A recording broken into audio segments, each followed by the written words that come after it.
लेकिन आलोक शर्मा, आपको दो विकल्प मिले। आपको पहला विकल्प मिला कि यात्रा में कोविड प्रोटोकॉल को आप फॉलो करा लीजिए, सैनिटाइजर और मास्क मुहैया करा दीजिए, लेकिन आपने तो हाय तौबा मचा दी कि देखिए डर गई है भारतीय जनता पार्टी, यात्रा निकालने से डर गई है और यात्रा रोकना चाहती है। उसमें तो ऑप्शन है, अगर आप ये नहीं कर सकते तो यात्रा को फिर बंद कर दीजिए। तो पहले ऑप्शन पे विचार तो करिए आप तो बंद करने पे पहले, हालांकि आपकी यात्रा भी 8-10 दिन के लिए बंद ही होनी है क्रिसमस और नए साल के दौरान। पॉइंट देखिए, मुझे लगता है कि आज दोहरे मापदंडों वाली सरकार केंद्र में, और आज भी चीन से फ्लाइट आएगी लेकिन यहां पर भारत जोड़ो यात्रा बंद कर दीजिए। मोदी जी की अभी 2 दिन पहले इतनी बड़ी सभा त्रिपुरा में हुई, उसमें कोई प्रोटोकॉल नहीं है। प्रोटोकॉल केवल यात्रा को रोकने के लिए है। अमित जी, आप देख रहे होंगे, शायद मैं दिखा रहा हूं ये कि किस तरह से त्रिपुरा की रैली ये यात्रा का, और मोदी जी नहीं, आप उसको दिखा भी देते तो बहुत अच्छा रहता। मोदी जी अपनी पूरी सभाएं कर रहे हैं, वहां पर कहीं पर भी किसी तरह का प्रोटोकॉल की कोई चिट्ठी नहीं लिखी जाती है।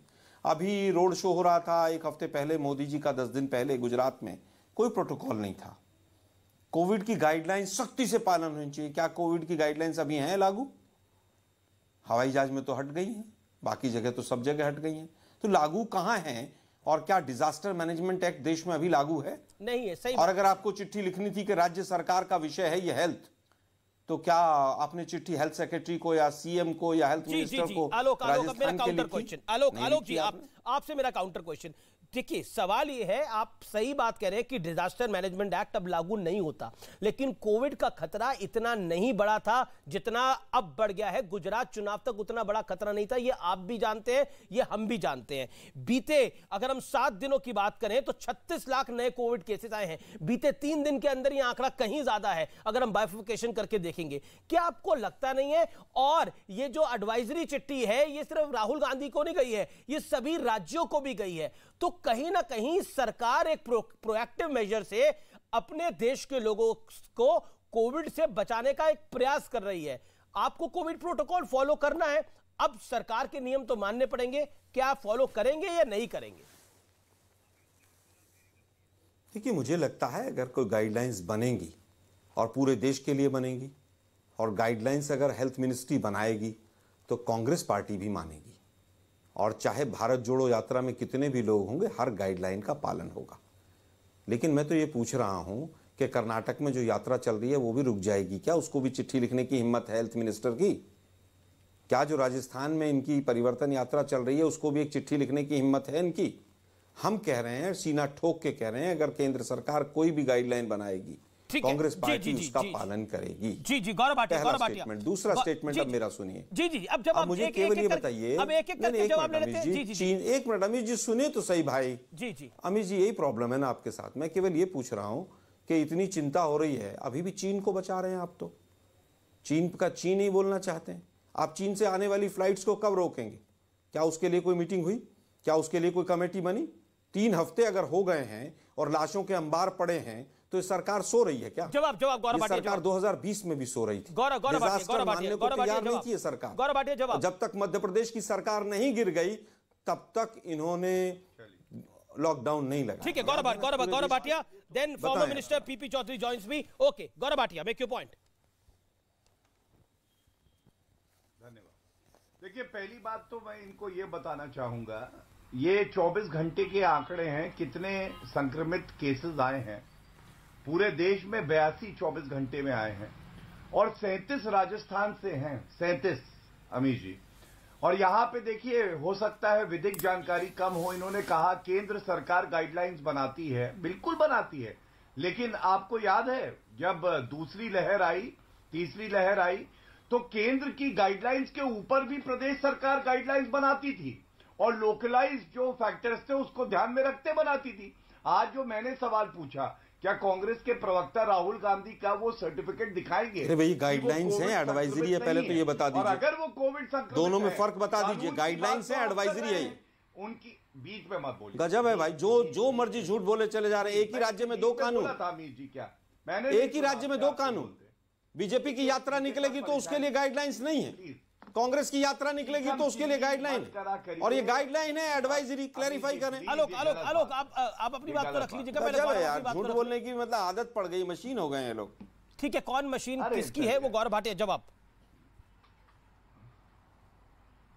देखिए मैं केवल ये बात कहना चाहता हूं, इन्होंने एक बात करी जो लाजमी बात इन्होंने कही। इन्होंने कहा कि राजस्थान में क्या जो यात्रा भाजपा निकाल रही है उसको रोकेंगे। मैंने अभी बताया कानून व्यवस्था, किसी भी यात्रा की अनुमति कौन देता है? शासन देता है, सरकार इनकी है। कह रहे हम रोकेंगे कि नहीं। और कर्नाटका की बात आप कर रहे हैं तो बिल्कुल भारतीय जनता पार्टी का एक ही सिद्धांत है कि हम नागरिक के हित में जो कार्य होगा वो करेंगे। हम लोग अगर जो कदम उठाने पड़े वो उठाएंगे। हम कांग्रेस पार्टी की तरह नहीं है कि सत्ता का चौधरी का मैं रुक करता हूं, नागरिकों की जान को खतरे में डाल देंगे। पीपी चौधरी मेरे साथ जुड़े हुए हैं, फॉर्मर मिनिस्टर। मैं आलोक आपको बताता हूं, पीपी चौधरी, कांग्रेस कह रही है डर गई है भारतीय जनता पार्टी। आप तो सांसद हैं पाली से, राजस्थान से, फॉर्मर मिनिस्टर भी हैं। क्या आपने भी चिट्ठी लिखी थी? क्योंकि 3 सांसदों ने चिट्ठी लिखी थी मनसुख मांडविया को, जिसके बाद उन्होंने ये चिट्ठी लिखी। आप भी थे क्या चिट्ठी लिखने वालों में से? बिल्कुल चिट्ठी लिखी हमने। हमारा डर बिल्कुल है, आपने सही कहा, हमारा डर है। हमारी ये चिट्ठी जो है चिंता स्वरूप चिट्ठी लिखी गई है। ये मेरी चिंता नहीं, पूरे भारतवासी की चिंता है, पूरे नागरिकों की चिंता है। उनको ये डर है क्योंकि वो कोरोना की प्रथम लहर और दूसरी लहर को देख चुके हैं, और जिस हिसाब से हमने प्रथम और दूसरी लहर हमारे प्रधानमंत्री मोदी जी के नेतृत्व में ये एक मजबूती से हमने जंग लड़ा, और 99% आज कोविड जो पात्र नागरिक हैं वो 99% वैक्सीनेटेड हैं। और भारत जो है विश्व में सबसे ज़्यादा जहां टीकाकरण हुआ भारत में हुआ। तो हमने आज अपने देश को सुरक्षित प्रधानमंत्री जी ने किया है। लेकिन जिस हिसाब से पूरे विश्व में, चाहे चाइना में हो, चाहे अमेरिका में हो, जापान में हो, कोरिया में हो, लेकिन पॉइंट ये है, कांग्रेस का तर्क ये है कि जन आक्रोश यात्रा भी राजस्थान से निकल रही है, उस पर क्यों नहीं एडवाइजरी जारी हो रही? ये काउंटर प्रश्न कांग्रेस की तरफ से पूछा जा रहा है। देखिए ये जन आक्रोश यात्रा खत्म होने के बाद में ये केस डिटेक्ट हुआ कि जहां पर जहां हिमाचल प्रदेश के मुख्यमंत्री वहां यात्रा 14 किलोमीटर चल के आए, तो इससे लगता था कि वहां पर काफी लोग, हजारों की संख्या में यात्रा में कांग्रेस के कार्यकर्ता शामिल हैं। मैं कांग्रेस के कार्यकर्ताओं की बात कर रहा हूं, आम जन की बात नहीं कर रहा हूं। कांग्रेस के कार्यकर्ता उसमें शामिल हैं, और उसमें हमें लगता है कि कई लोग ये कोविड के से संक्रमित हैं, और उसकी वजह से हिमाचल के मुख्यमंत्री भी संक्रमित हुए। ये बड़ा इंपॉर्टेंट पॉइंट आप बोल रहे हैं, ये बड़ा इंपॉर्टेंट पॉइंट बोल रहे हैं आप जैसा वरिष्ठ सांसद। जी आपका ये बड़ा इंपॉर्टेंट पॉइंट है। आलोक शर्मा है कांग्रेस की तरफ से, कांग्रेस के प्रवक्ता है, नेता है। आलोक जी, चौधरी साहब मेंबर ऑफ पार्लियामेंट भी है, वरिष्ठ नेताओं में से मुझे अगर दो जी चौधरी साहब मैं आपका रुख कर रहा हूं। आलोक शर्मा, उनका बड़ा वैलिड पॉइंट है, ये आपके कार्यकर्ताओं के भले के लिए। आलोक जी, ये आपके कार्यकर्ताओं के भले के लिए है। सुखविंदर सिंह सुक्खू को कोविड हो गया था, सुखविंदर सिंह सुक्खू को खुद कोविड हो गया था। जवाब दीजिए इस बात का। सुक्खू जी कोविड पॉजिटिव कब हुए हैं? वो 2 दिन बाद उनकी टेस्ट रिपोर्ट पॉजिटिव 18 तारीख की। अरे कब आई है भाई? कौन सी तारीख को? 18 को रैली अटेंड करने के बाद में। और सांसद जी ने चिट्ठी कब लिखी? वो इनकी यात्रा भारत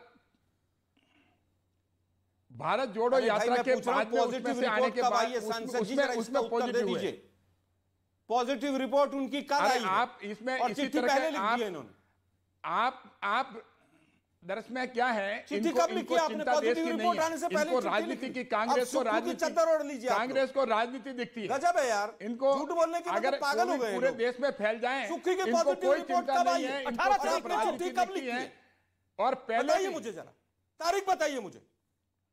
आप ये चिट्ठी गजब है यार। ये अब देख लिया आप, इनको कोई जो मर्जी झूठ पे भाषा का मर्यादा देश में फैले। सुक्खू की पॉजिटिव रिपोर्ट कब आई है? और पूरा देश जो है, सुक्खू 16 को यात्रा में शामिल हुए, 18 को पॉजिटिव हो गया। रिपोर्ट आने से पहले इनको पता चल गया था कि नहीं 18 को पॉजिटिव हो गए ना, और 20 सितंबर को चिट्ठी लिखी गई है। मैं आपके माध्यम से आज चिट्ठी लिखी गई है। अरे मैं क्या पूछ रहा हूं, कब आई है रिपोर्ट उनकी पॉजिटिव? 18 तारीख को, 18 को 18 तारीख को आई है। आप सुन ही नहीं रहे। 2 बार सांसद साहब बोल चुके हैं। कल आई है उनकी पॉजिटिव रिपोर्ट? 18 तारीख को आई है।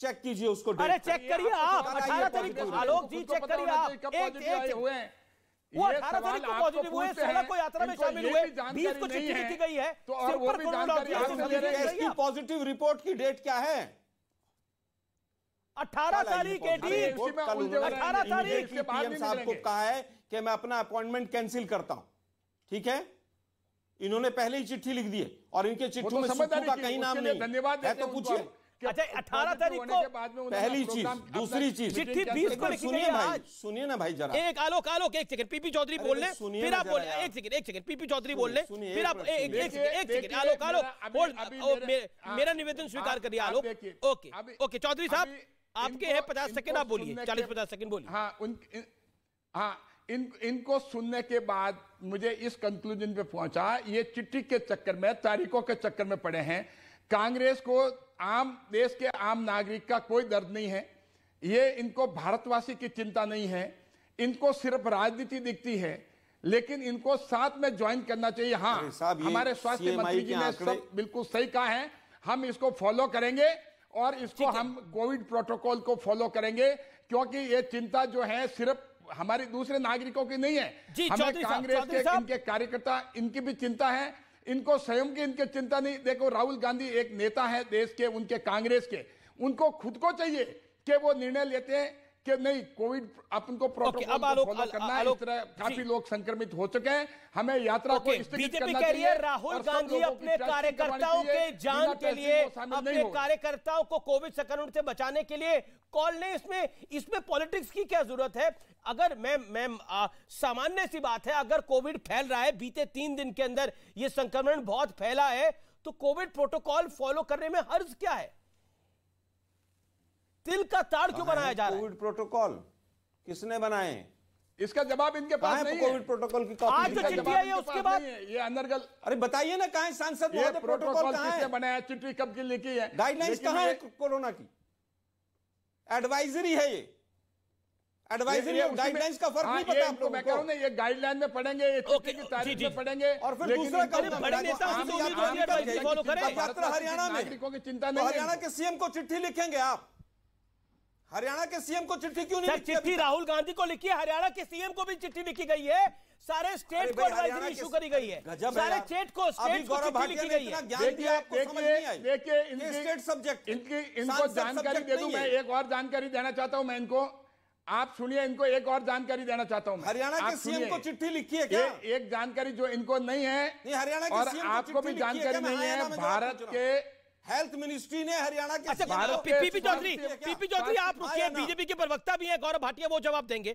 एक सेकंड चौधरी साहब आप ही के पार्टी के प्रवक्ता हैं गौरव भाटिया वो जवाब देंगे एक सेकंड मैं मेरी बात चौधरी साहब आप रख लीजिए अगर आप कहते एक सेंटेंस जी 5 सेकंड्स बोलिए ऐसा है कि इनको जानकारी नहीं है चिट्ठी सिर्फ हेल्थ मिनिस्टर ने नहीं लिखने के साथ साथ हेल्थ सेक्रेटरी ने सभी सेक्रेटरी चाहे बीजेपी राज्य हो चाहे कांग्रेस राज्य हो सभी को चिट्ठी लिखी हेल्थ सेक्रेटरी एक ऑब्जेक्शन भारतीय जनता पार्टी की तरफ से आया है अरे भाई मैं पूछ रहा हूँ जी एक बड़ा ऑब्जेक्शन भारतीय जनता पार्टी की तरफ से आया है कि आपने मेंबर ऑफ पार्लियामेंट को आलोक जी पागल क्यों कहा ये ऑब्जेक्शन उन्होंने रेस किया है मैं ब्रेक के बाद उस टॉपिक पर आ रहा हूं उस टॉपिक पे आऊंगा आप देखते रहिए आर पार न्यूज़ 18 इंडिया पर